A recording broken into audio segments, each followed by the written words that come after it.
A very good morning to you. How nice to see you. It's another Monday, just in case you don't know what day of the week it is. Oh dear, I think I've lost count of how many weeks we've been in lockdown. And Terry and I are settling into quite a routine, and the first thing I do in the morning is to settle down and share a few minutes with you. We've been doing a little series about how to find your way around the Bible for any who might have stumbled across my face on YouTube and listened in, and maybe you want to know more about the Bible. We're not taught a great deal about the Bible these days in school, and actually when I was in school I don't remember being taught how it was put together and the background to it, and that's what we've been doing a bit of the last couple of days, finding a way around it and getting an idea of how things work within the Bible. Well, of course, one has to realise that the Bible is not a book about the history of the world. The Bible is a book about God's revelation to a particular group of people who were the descendants of, first of all, Adam, and then Abraham, and then Jacob, who was renamed Israel, and the sons of Jacob, sons of Israel, children of Israel, is what they became known as. Their story is told. So in Genesis we have the stories of the patriarchs, the very long ago, probably starting about 4,000 years ago, 6,000 years if you use the chronology of the Bible as being a real chronology, the years that these ancients lived.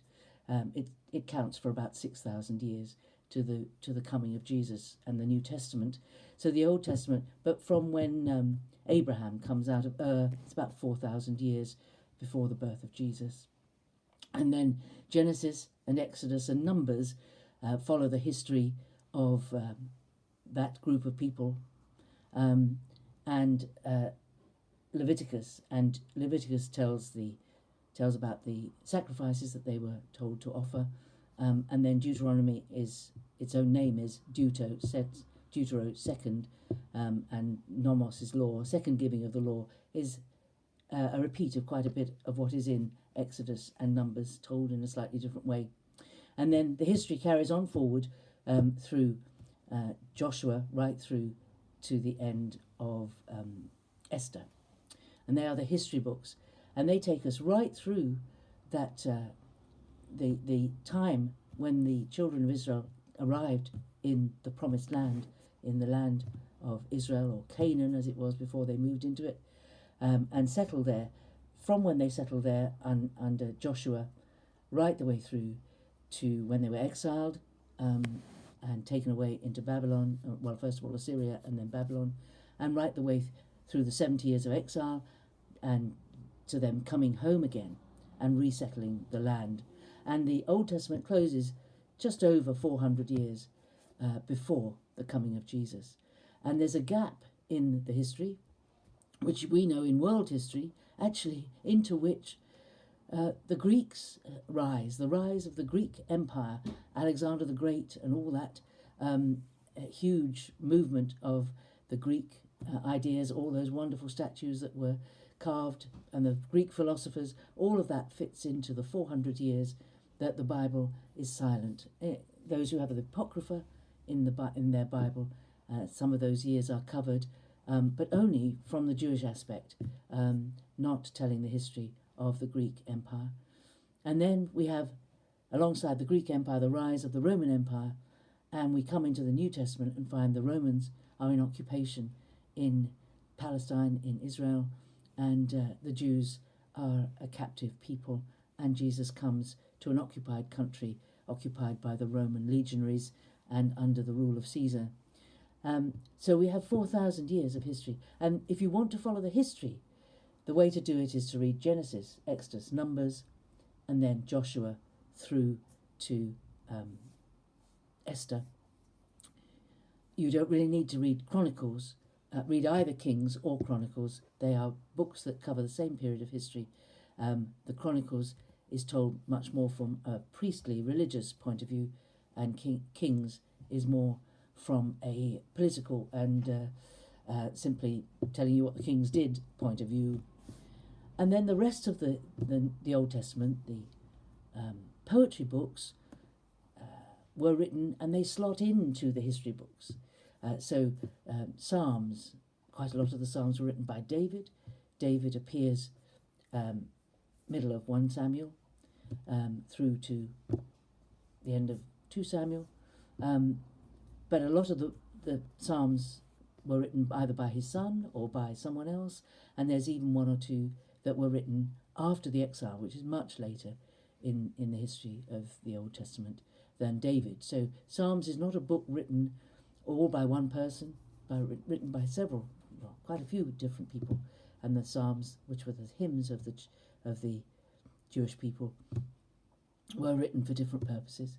So, and then you get Proverbs written by Solomon, Ecclesiastes written by Solomon, and Song of Solomon written by Solomon.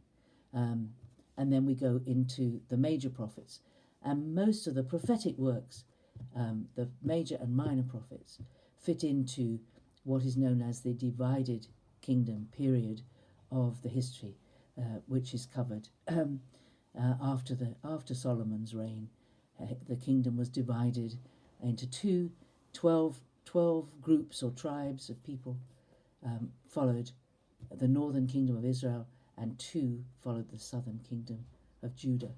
So the Old Testament is shaped like that, and to understand those prophetic books, we need to know who was king at the time they were prophesying, what was happening in the nation, because you can imagine that over 4,000 years, how people are living.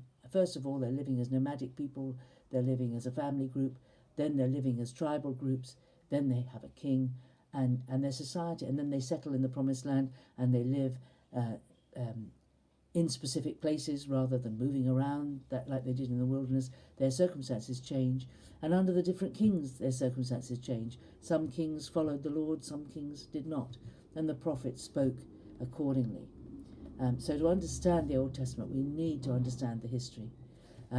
But it's difficult to read the Old Testament from start to finish, because there are 1 or 2 books that bog you down a bit. So I hope that's helpful.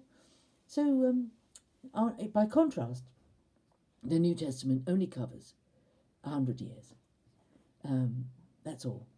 It covers the birth of John the Baptist, and then the birth of Jesus, right the way through to the end of Revelation, which was written by John, who lived to a grand old age, and that book was probably written at the most around about 100, well, right at the latter end of the 1st century after Jesus was born.